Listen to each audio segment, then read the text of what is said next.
So you've built a practice, you have a team, and it seems like that you're at a place now where capacity is hit and they can't take on any more patients or clients. So the next logical step is opening another location, right? Well, not always. And sometimes we need to stop and look at, are we ready to open another location? Today, I'm going to walk through some key things to look at to decide, is this the right time to open up a new place? My name is Craig, and I'm the owner of Dacey Financial Coaching. Our team is on a mission to make your therapy practice permanently profitable. If you own a solo or group practice, we're here to help you build a business that creates more time, makes more money, and serves more people. This is the Therapy Business Podcast.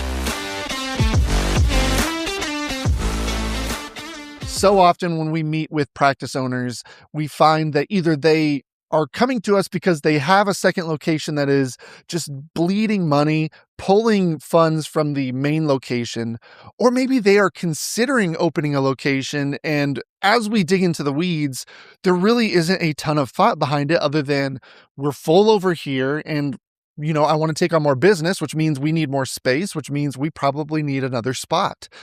Now, I think this is a great model. I think, as you reach capacity, you have the option of moving to a bigger location. So just foregoing yours and maybe moving down the road or renting out a space next to you. So that way you can expand beyond what you have. But the other next logical step is, what if we open a second location, whether it's close by, on the other side of town, whatever that might be? Well, I want to walk you through some really important things to consider. So if you are at this phase right now, this is going to be super valuable. If you've already made the plunge, then these are things to maybe start thinking about now, because you might find that there's certain areas where you're struggling in. This might either offer insights into, was the second location a good idea, or how can we overcome some of the challenges we're facing?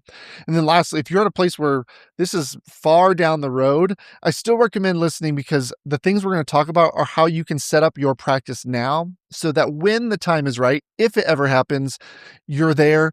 The practice is in a place where it can afford to open another location and keep you in a financially profitable, healthy place. All right. The first thing we need to look at is the current numbers. And now I'm not just speaking finances. I'm talking about the clients you're seeing, the patients you're seeing. What are your visits or sessions looking like on a weekly or monthly basis? Your team, are all your clinicians or PTs or therapists full? Are they at their capacity?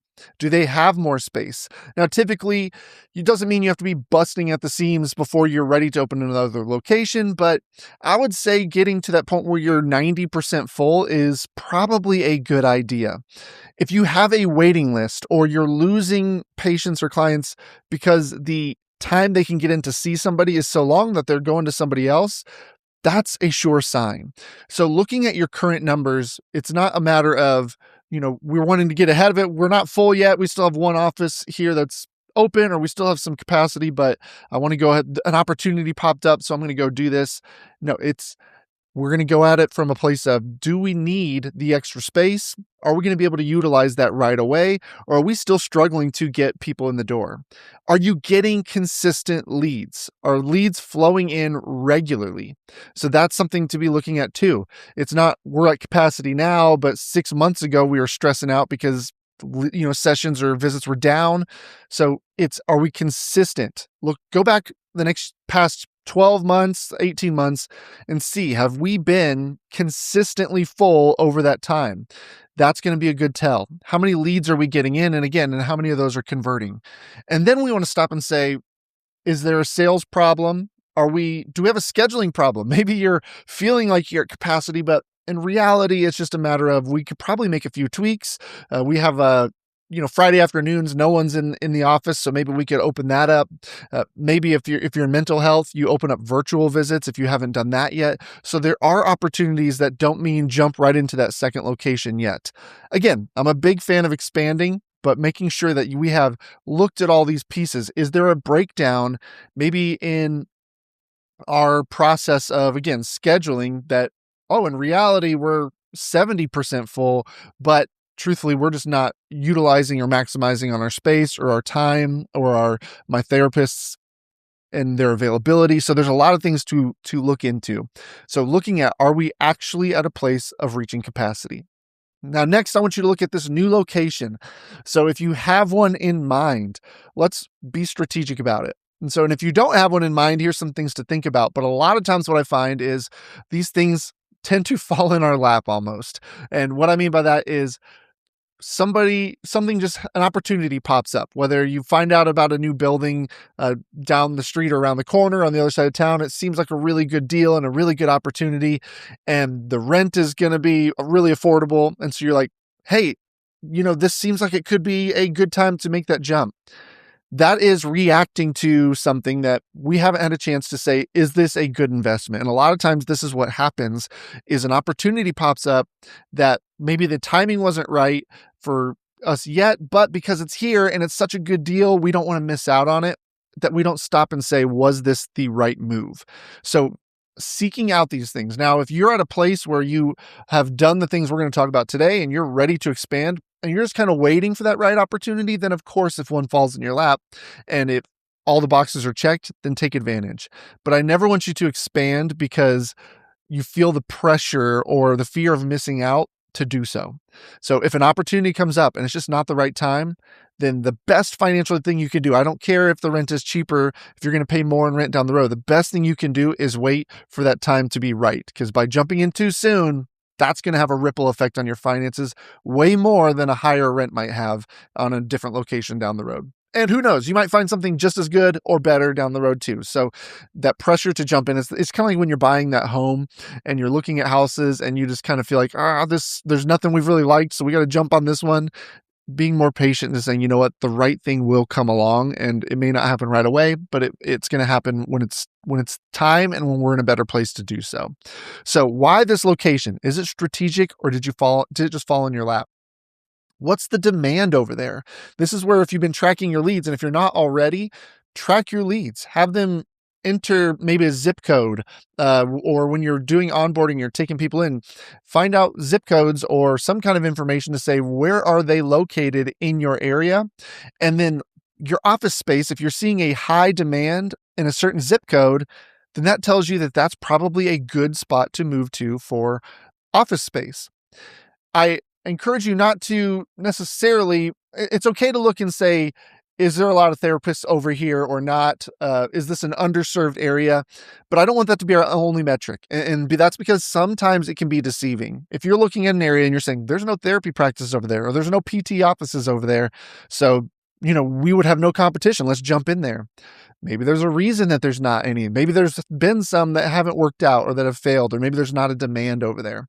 And so by tracking the zip code piece, tracking where leads are coming from, tracking your current clients and saying, do we have a lot of our clients or patients who are located in this area?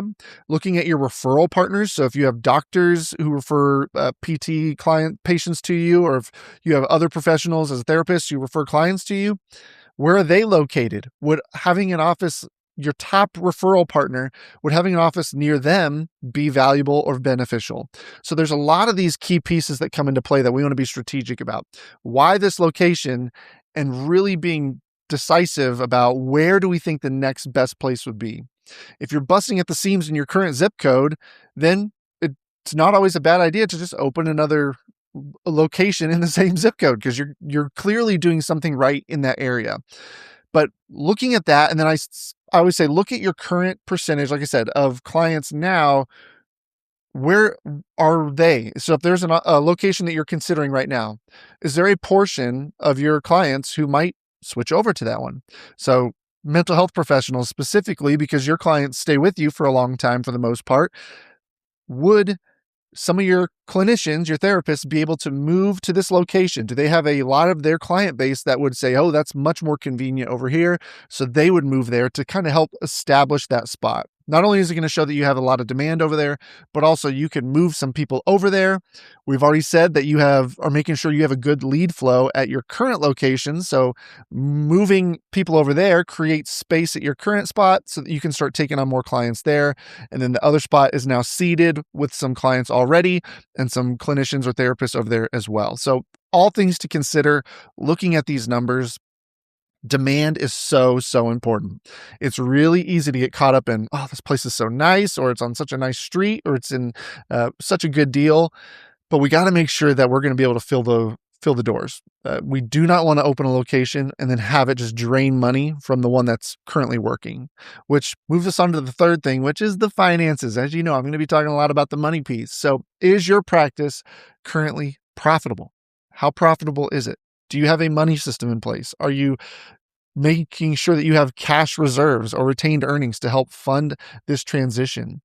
You need to have a profitable practice. If your practice right now is not profitable, if you are not paying yourself from it, if you do not have money that is being set aside specifically for profit, for cash reserves, to save, for growth, all of that balance, then you're not ready for another location. A second location is if you have problems in your current one, they're going to be there in the second one. It's not going to be a magic fix. We don't want to open a second one trying to solve the problems here in the first one. And that's a big tell. If you're opening another location because you're thinking, well, we're not profitable yet, but if we can just get more revenue in, and the way to do that is to open more locations, you're just going to snowball and compound the problem. So we have to get your current location locked in and repeatable. It needs to be something that you can replicate. I've done something, it works here. I'm going to go do it again over here. That's the idea. So making sure you are profitable, making sure you have some cash runway, because there's going to be initial cost. You're going to have to get furniture, things done at the other place. Maybe you have to renovate, add walls or tear down walls. So there's going to be some probably things to do to get this new location up and off the ground. Of course, you're going to have the ongoing costs of the rent and utilities. And really, the key here is what I like to call runway cost, which is from the time when you sign the lease on the new place to the time it becomes you get your return on investment, or the time it becomes break even. What does that look like? And how much is that going to cost you? So if it takes 6 months with this new added expense before you finally reach a point where it's at least break even, do you have money to fund that? Do you have cash reserves set aside? And that's why I say, if something fell in your lap and you're not ready, it's not a good time. By being strategic, you're saying, hey, I think in the next 6 months to a year, we probably should look at a second location. So that means starting now, I'm going to start saving money to cover that initial startup cost of getting furniture and equipment and all those pieces. And I'm going to have money set aside to help offset any, operating in the red for the first however many months until we get it up and going. So those are all key. And then you have to know what's your break-even point financially. How many sessions, how many visits per week do you need to be doing in order to break even at this new location? So calculate that. If the added cost is X per month, how many sessions or visits per week does it take in order to reach that? So that you can at least say, okay, now it's break even, and then we're going to start compounding on top of that. The next piece to consider is staffing. We already kind of alluded to, if you have therapists, PTs who work for you and they could go over there, maybe it's more convenient for them where they live. Maybe they have a caseload that they could take with them over there that's more convenient for their clients or patients. Great. But we're going to need a clinical director or somebody to run that practice. You can't be in two places at one time, right? So having some kind of leadership role where they are overseeing things in that new place is going to be really, really important. You need someone who can step up and do that. And typically it's going to be internal, but you might have to hire an outside source who can step in and who knows the business operational side of running a practice. Admin team, your front desk person, your admin, all of those things. We're going to need more of those. So it's not just the therapists, it's all these other components that are going to be coming into the equation. What added billing costs might there be? So there's a lot of different things to consider depending on how you handle things, how much you outsource, how much you're doing internally. That's going to come into play. And then really, really important is, does your current location run without you?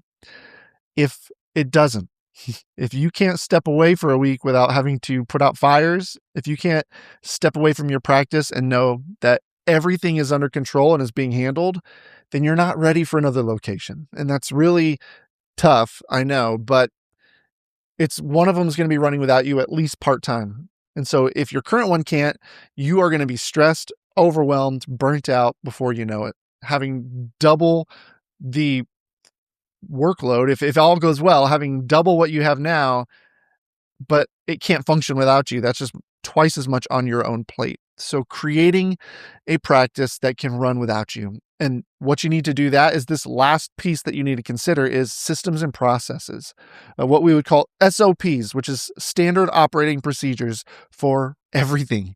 That is, here's how we run billing. Here's how we do scheduling with our patients or clients. Here is how we maintain the office space. Here is our process for anything and everything, how we handle leads when they come in, how we handle follow-ups, how we handle all of the above. All needs to be documented so that one, your clinical director knows what to do, so that your therapists over there know what to do, so that your admin knows what to do, and it's something that they can refer to. It's not just what do we do here? Let's ask the business owner, and you go put out that fire and then they don't know what to do. It should be very clear cut. And that's always, if you don't have that, that is one of the best places to start. Outside of setting yourself up to be profitable, I would say do that very first today if you're not already. Then I would start documenting. And I always say the easiest way to do it is as you're doing things or as your admin is doing things, have them screen record. So if it's a matter of submitting billing, or if it's a matter of whatever it is, have them do a screen recording. Now, unless there is, we want to stay compliant, so you don't want them recording sensitive information. So obviously we might need to go a different route of that. But the point is documenting the process and storing it somewhere, and then creating those procedures so that when somebody needs to refer to, how do I schedule a new patient? There's a document somewhere, and it might even have a walkthrough video of how to do that. Or it might have a step 1, step 2, step 3, here's how to do this. So all of those are really important. We have these in my business, and I'm still continuing to add to it because truthfully, there's probably things that don't have operating procedures. And what I try and filter through, especially when I was building them for the first time, is when I would sit down and do a task, or when my virtual assistant would do it, I'd ask, do they know? Do we have this documented? Could somebody else pick this up and do it? Now, luckily, I created a lot of it for my virtual assistant. So when they started working for me, I did a lot of this for them. So it was documented. But even now, as I sign up for new softwares, we move over to a new CRM. Do I have an operating procedure set so that somebody knows how to do X, Y, and Z inside of the CRM? These are all really important. And again, that's can we duplicate what we're doing over there? If we have no procedures here, we're not going to have any over there, and it's going to create a mess. Don't mean to be the rain on the parade of opening another location. So if you're listening to this and you're like, wow, Craig, thanks a lot for just poo-pooing on my idea of opening another spot. I really think this is important to think about, and you might be a lot closer than you actually think, but go through these steps, think through it, be proactive about it. If you are at a point where you're facing a new opportunity location popped up and you're just really wanting to do it, but a lot of what we just highlighted didn't get checked off, I encourage you to just be patient. Either that spot will be available and ready when you are, or an even better opportunity will be. But we have to know your current numbers. Is this new location viable? Can you afford it? Do you have the team to put in place? And do you have the procedures to duplicate over there so that it runs efficiently and client and patient experience is not sacrificed? All right. This is stuff we do. So it's not only just the finances. Our team of coaches are all about helping you figuring out your staffing, your numbers, your sales processes, your standard operating procedures, deciding can you afford to make this move and how to do it the right way. If you are considering this, or you want to set your practice up in a way that it can scale in a financially healthy way, we would love to work with you. So in the description always is a link to schedule a free call with one of our coaches. We would love to get to know you, share how we can help, and just help make this practice something that scales and is profitable, pays you what you deserve, and doesn't weigh on you heavily so that you can step away, go on a vacation, and know that things are going to run smoothly without you. All right. Good luck on scaling. If you're looking at another location, I hope it goes well. Get these numbers together and you're going to be in great shape. Thanks for joining us on the Therapy Business Podcast. Be sure to subscribe, leave a review, and share it with a practice owner that you may know. If your practice needs help getting organized with its finances or just growing your practice, head to therapybusinesspod.com to learn how we can help.